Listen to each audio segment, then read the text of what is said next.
North of 60. I'm Heidi Schweighofer. Today we're going to talk about genealogy. My guest is Nancy Brock. Nancy is an Ohio resident with a father who's a first-generation American. She is the past president and volunteer with the Hudson Genealogy Study Group. Nancy, it's so nice to have you here. Nice to be here, thank you. Now, how did you get interested in genealogy? Well, back in 1995, my niece wanted to get started. We still had my mom. She could answer family questions. And it's taken me to Virginia, Kentucky, West Virginia on my husband's side. There's still family down there. It's been an experience I don't regret. I've met family. It's been just wonderful. And I've had such a fun time. I've been to courthouses, looking at deeds, wills, and everything. Like a detective. Oh, yes, very much. Cemeteries, I love cemeteries. and it's just been a joy.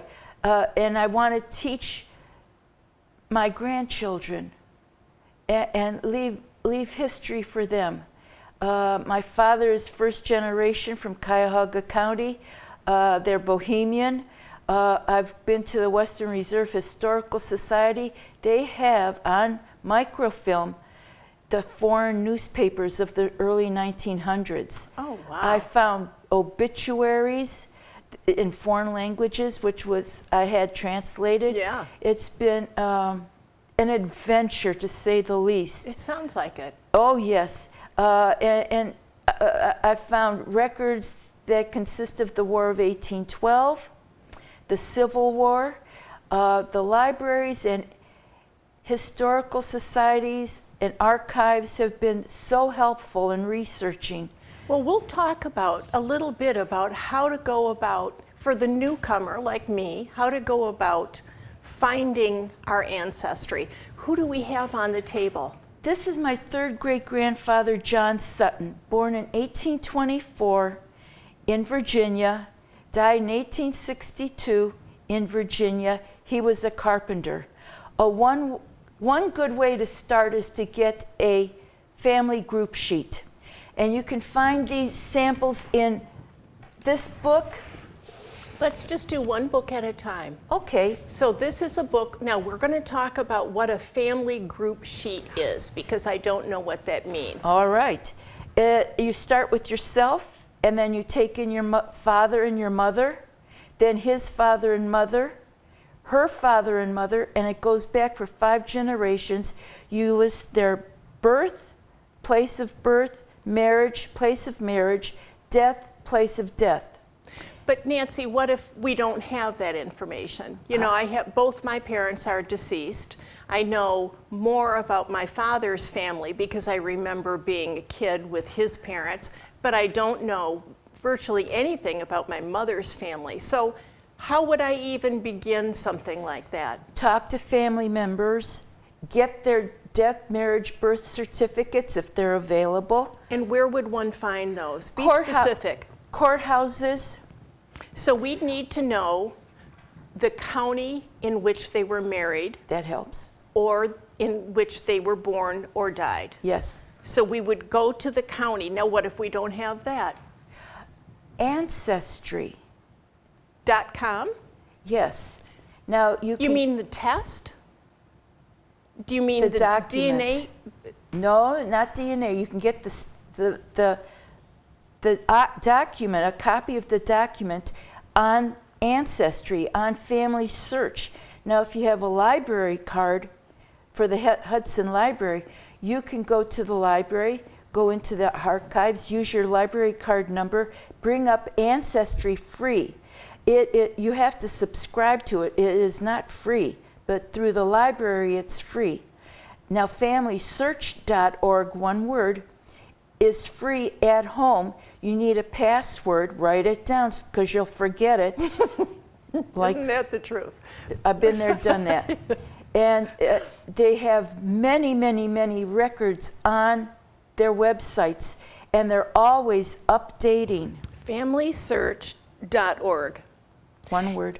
Now, am I entering, let's say I enter my married name or my maiden name or my mother's maiden name or all three? All three. Take one or the other. Go for the maiden name, go for the married name. They'll ask for the name, the place that person may have been located at, and the time of birth. Maybe in general, give a 10-year example. It doesn't Okay. have to be exact. And click on search and see what comes up and read off, go through all of them, suggestions, and get what you want, what's particular to your family line. Now, if I go to Ancestry.com, it's the same thing. I would enter The name. any name from people that I know within my family, and it would start leading me in this direction. Correct. I guess I want to start with, why, it sounds like a naive question, but why is this important to us? Why was it important to you? Oh, I wanted to know. I wanted that my father's family is from Bohemia. He was gone. I wanted to know. My niece wanted to know. My mother's was able to tell me many things about my dad and about herself and her mother, who has passed away. I love the family stories, and a timeline is very important in my opinion. What were they doing before World War II, after World War II, after the Depression? My mom said my dad was a painter, and my mom worked for the telephone company, Ohio Bell. She was a telephone operator, and she was the breadwinner. He was out of work after the Depression. She was the breadwinner. They would think twice about buying a 5-cent box of Jell-O. I tell that to my grandchildren. And they can't believe it. They can't relate to that. So and when- you go today, go out and price a small box of Jell-O. It's not 5 cents. No, I know. Got it. So when you build your timeline, Yes.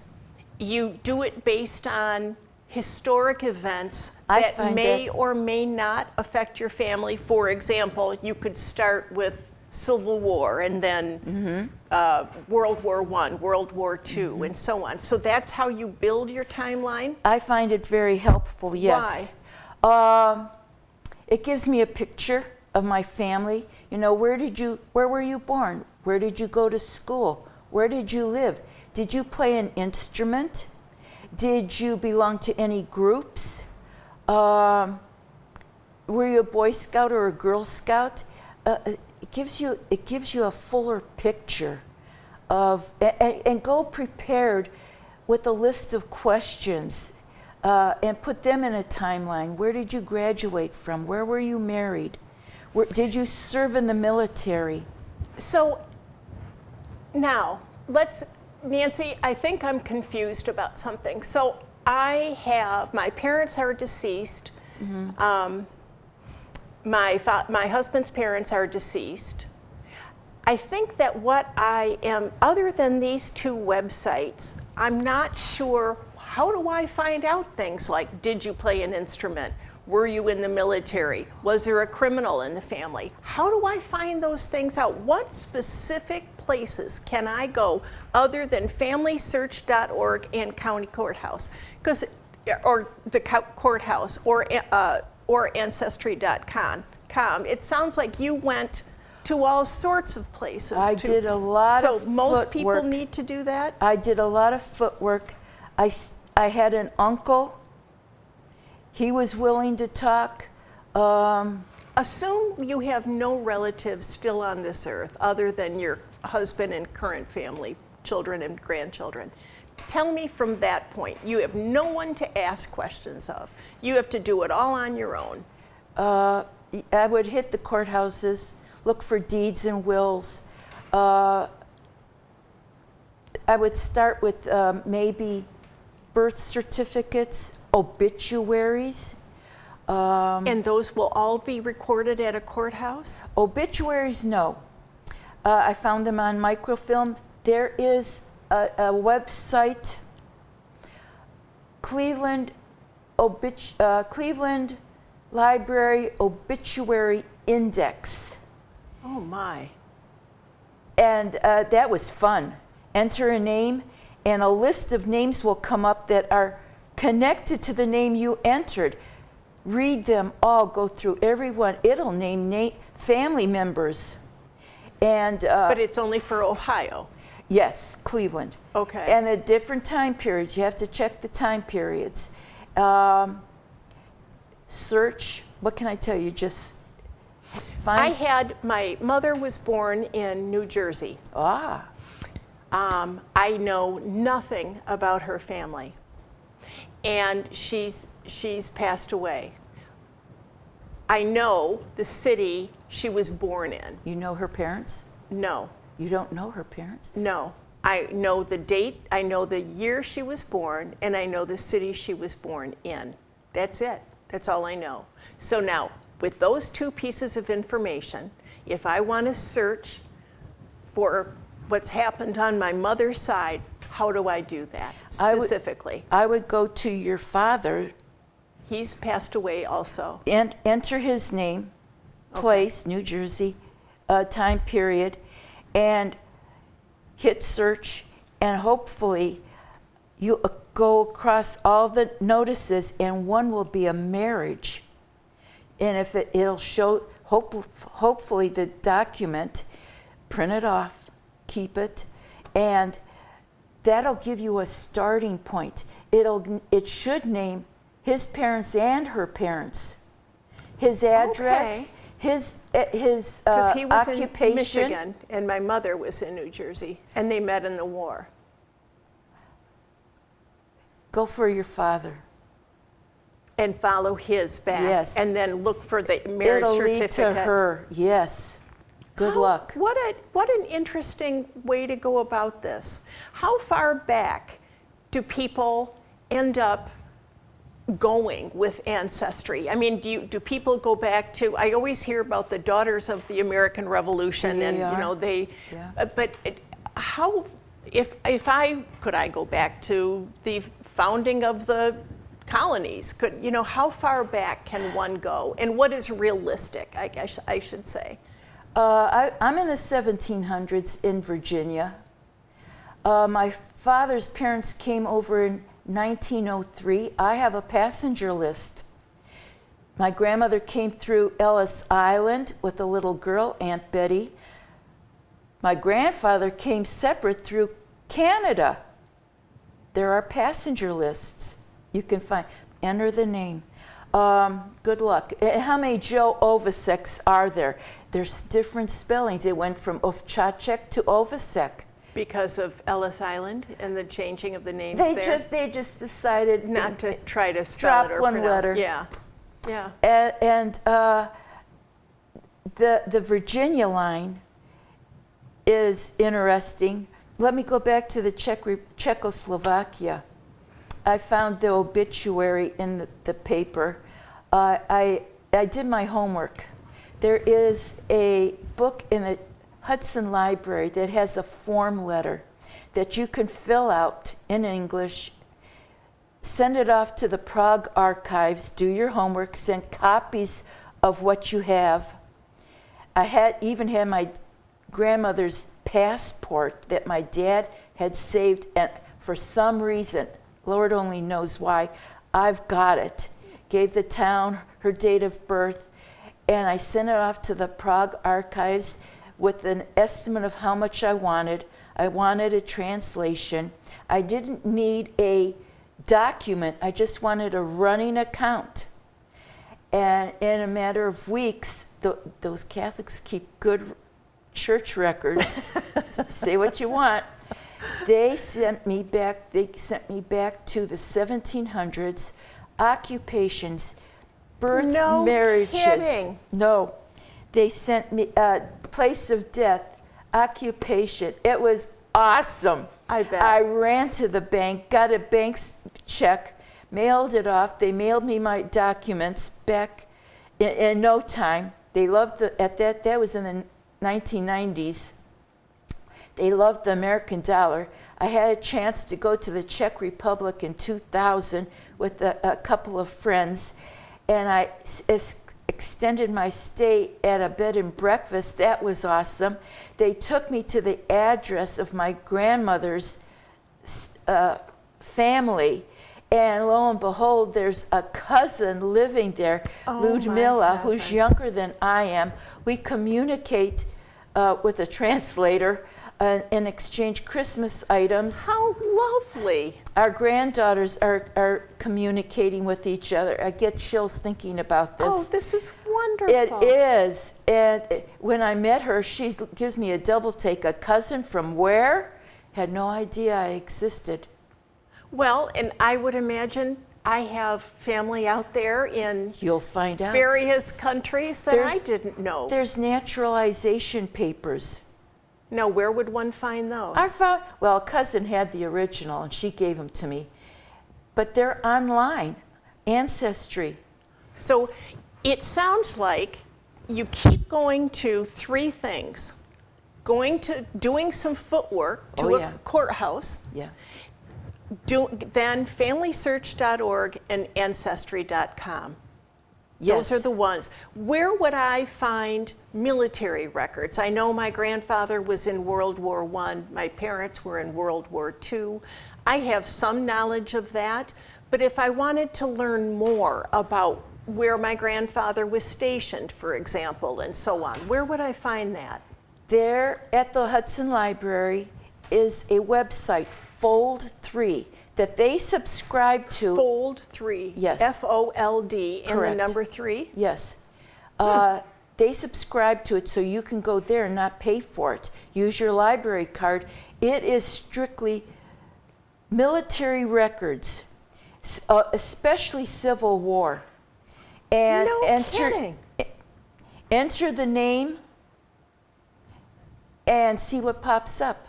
Now, I went to, there are James McKinney, there are 4 of them. I went to the National Archives in Washington, D.C. Right now it's in lockdown. Nobody gets in. Yeah. But I went in, when I could, I went in. I ordered the 4 James McKinneys, read each one record, and nailed it down to the one that was mine from Virginia. And I've got his record. He was in the War of 1812. Who would have thought? Who would have thought? Exactly right. What if you want to find out if you had any criminals in the family?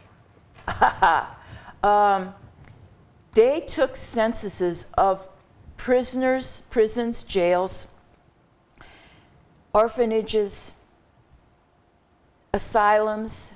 Oh, I never thought of that. Yes.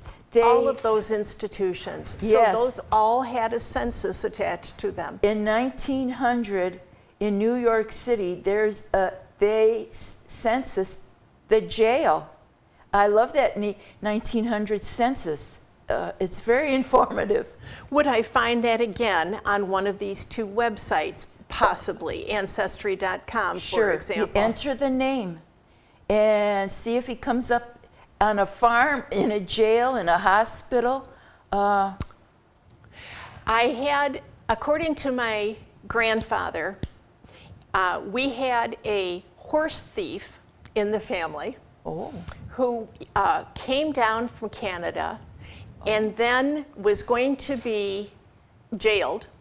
And so to escape being jailed, he pretended that he threw himself over the Niagara Falls. I kid you not, this is a story I have. I love it. And he left his clothing in a bundle and so on the edge of the falls. But no one ever believed that he really jumped.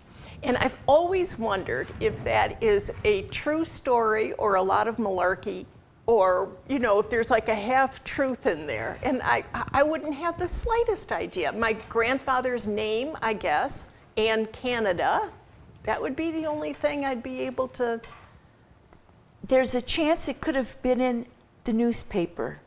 And there's a Oh, I never thought of that. there's a website that you have to pay for. Okay, I'm writing all of these down. Good. I don't know I don't know the website. I can help you with that later. There's that you pay for, and put the name in and see what comes up. There was in 1840, Virginia, Mark W. Beasley went to jail. There's a record. He went to jail. Okay, and he left a wife and 3 kids. And what happened to him? And my friend went to this newspaper website, entered the name. Voila! Oh my gosh! He shot somebody. Oh. He was drunk, pulled out a shotgun and shot him. Oh. Went to jail. He never shows up in the 1850 census. So I assume he dies of something in the 40s in jail. And his wife is left a widow with 3 children. She remarries in 1850 and has a son that I'm from. Oh my heavens. But this website, what an interesting story. Yes. So you found that, or your friend found that Yes. through old newspapers on this, whatever this website Yes, is? Where, yes. Okay, well, most people are pretty comfortable with Google search and can start doing, as much as they can. What do we do about and I know there are a number of senior folks that are not comfortable on the computer. They just simply cannot go on a website. Yes. What would you suggest for them, Nancy? Should they get in touch with Hudson Library and say? Oh, sure. There are volunteers. There is Gwen, the archivist. They ask now, because of the COVID, you call and make an appointment for the archives, and she would get you started. There's a Derek and Alex. They will help get you started and get you on the computer. And I'm a volunteer. Get you working. Give you an idea how to start, where to go, and I recommend that. Even if people have no computer knowledge, they would be able to sit down with somebody one-to-one and learn how to start this search. And let you go home and work from home even. And sometimes I have found there's a package in my family in Virginia.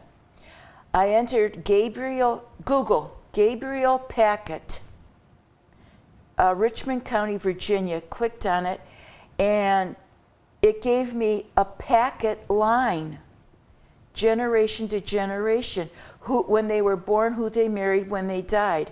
I suggest on family, you have to think outside the box.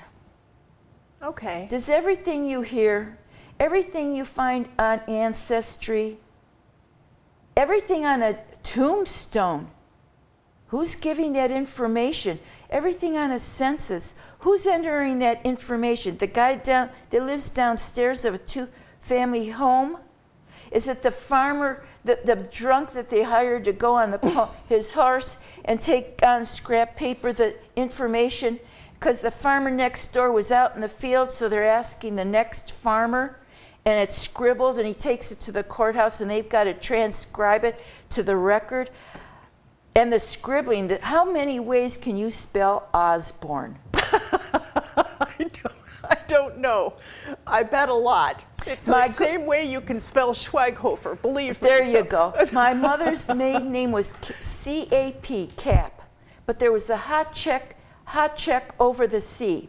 In Bohemian, it's pronounced chop. I've got to check both spellings, both names. I would imagine. I want to ask you. I want to ask you 2 things that are specific. We don't have a lot of time, Nancy. Can you believe it? We've talked, no, I can't. Gone through this very quickly. It's been fun. Thank you. Do you recommend a DNA kit? Oh, those $50 or something, and you take your DNA. Get them at the holidays when they're on sale. I do. It's personal opinion. My husband supposedly had Native American. I had an idea of who it was. Well, prove it. You know, don't just tell me, prove it. My son did his DNA. It didn't show up. Huh. A speaker we have coming to the Hudson Library virtually will speak on DNA. I had his sister's done. It was shown on the female side. Interesting. My sister and I had the same experience with Ancestry, the DNA test. What showed up with ours was different from what showed up from other relatives. In September, we have a speaker on 5 ways to Facebook.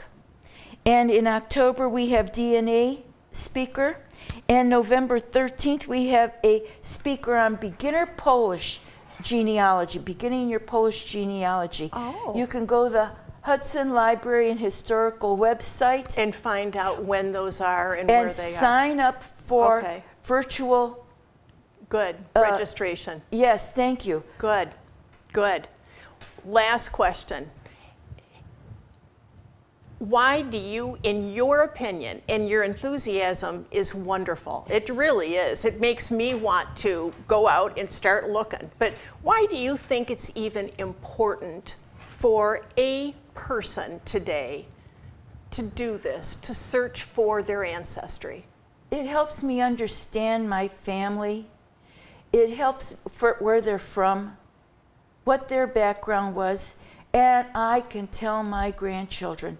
They may not care. My kids may not care. I've saved. I hope they do. My grandchildren may do projects in school and need to have answers. I have stored these all. Keep these papers in plastic slides, in notebooks. Index the notebook by surname, by place. Oh, store them away. Excellent. So your grandchildren will be able to follow those Yes. My father passed away last May, and before, on our last Thanksgiving, he was 99. It was okay. On our last Thanksgiving, my daughter took voice recordings of his experiences in Burma. He was in the war, World War II in Burma. Wonderful. And we have those recordings now saved, and they are priceless. We also sent them down to the World War II Museum in Louisiana, and they have them now in their archives, along with a picture of his military discharge papers and so on. So I was lucky to be able to retain some history of my own family from my father, particularly before he passed away. But gosh, there's a whole nother, the past for my mom is just one I really have no idea. It'd be interesting to look into, and we have no more time. Nancy, thank you so much for being here. I really enjoyed this. Good, thank you. I have too. This is the end of North of 60. Nancy will leave her information about how to reach the Hudson Genealogical Society and how to get started at the library. You've got these websites that you can start on if you're a computer savvy person. If not, you heard, contact Gwen or one of the people at the library and they will get you started. So happy hunting, good luck, searching. Happy searching. Thank you for watching. Bye-bye. Thank you for being here.